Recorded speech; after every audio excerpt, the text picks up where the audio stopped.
દર્શક મિત્રો, મહામંથન મંતવ્ય ન્યૂઝમાં આપનું સ્વાગત છે।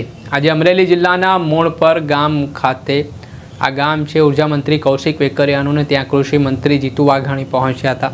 જે દરમિયાન કરોડો રૂપિયાના વિકાસ કાર્યોની લીલી ઝંડી આપવામાં આવી। ત્યારબાદ જીતુ વાઘાણીએ ખેડૂતોને લઈને વાત કરી। તેમણે કહ્યું કે આ વખતની રવિ પાકે મોજ પડાવી દીધી। ગુજરાત સરકારનો ઉદ્દેશ્ય છે કે ખેડૂતોને કેવી રીતે બેઠા કરવા। કેટલાક લોકો સરકારનો અપપ્રચાર કરી રહ્યા છે, ખેડૂતોને ગેરમાર્ગે દોરી રહ્યા છે, પરંતુ હંમેશાથી ખેડૂતો માટે સરકાર ચિંતા કરતી આવી છે અને ચિંતા કરતી રહેશે। ખેડૂતોને આત્મનિર્ભર બનાવવા માટે અમારો સંકલ્પ છે અને એના માટે અમે કામ કરી રહ્યા છીએ। આ શબ્દો છે કૃષિ મંત્રી જીતુ વાઘાણીના।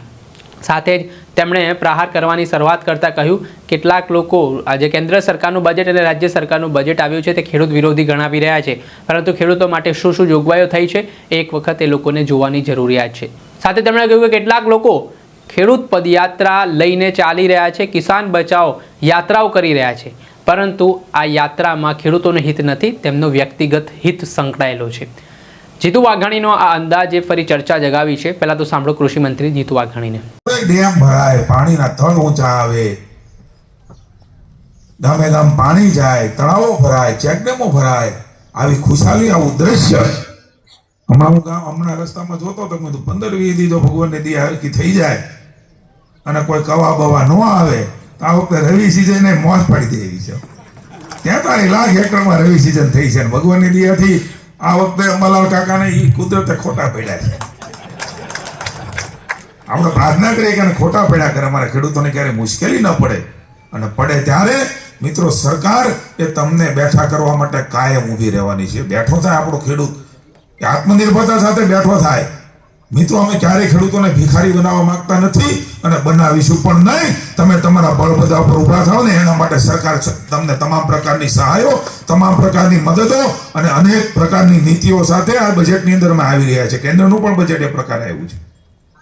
ખેડૂત કેવી રીતે બેઠો થાય, એનો મનોબળ ન તૂટે એના માટેના પ્રયાસો કરી રહ્યા છે। ત્યારે મને આનંદ છે, અને આવો આનંદ ને ખુશી છે તમારા ગામમાં જો ને, એક બાજુ કૌશિકભાઈ કે એક બાજુ આપણે સહાય આપી, બીજી બાજુ ખરીદી। હજી તમારા સહકારમાંથી આંકડા લેવાના છે, યાર્ડમાં કેટલું ગયું આ ગામમાંથી।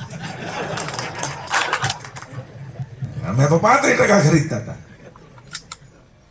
પણ મિત્રો, આનંદ ને ખુશીની વાત છે કે ગામની અંદર આ પ્રકારે ખેડૂતોની ખુશી અને એનો આનંદ, અને એટલા માટે જો કહું છું બધાને ખોટા પાડી દીધા હો। કેટલાય લોકો યાત્રાઓ કાઢી, બોલો કિસાન હિત યાત્રાઓ, નથી ન કિસાન નથી એનું હિત, પોતાના હિત માટે નીકળેલા લોકોને કિસાનો ઓળખી ગયા છે।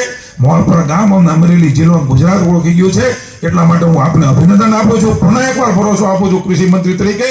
તમારી બાજુમાં પહેલા ઉભા હતા, અત્યારે ઉભા છીએ, અને ભવિષ્યમાં પણ તમે બધા સુખચેનથી જીવી શકો, સુખચેનથી રળી શકો, ખેતી કરી શકો, અન્ય વ્યવસાય કરી શકો, કાયદો અને વ્યવસ્થાની સ્થિતિમાં પણ આ ગામડાઓ એ આબાદ રહે, એના માટે ભારતીય જનતા પાર્ટીની સરકાર તૈયાર છે। સૌને શુભકામનાઓ। ભારત માતા કી જય। આપણે સાંભળ્યા હતા કૃષિ મંત્રી જીતુ વાઘાણી। હાલ તેમનું મોટું નિવેદન સામે આવ્યું છે। તેમણે નામ લીધા વિના વિપક્ષના નેતાઓ પર પ્રહાર કરવાની શરૂઆત કરી છે, તેના કારણે રાજકીય ગતિવિધિ પણ તેજ બની છે। ત્યારે હવે જોવાનું રહ્યું કે આ મામલે વિપક્ષના નેતાઓ શું પ્રતિક્રિયા આપે છે। દર્શક મિત્રો, આવા જ વિડીયો જોવા માટે મહામંથન મંતવ્ય ન્યૂઝ જોતા રહો।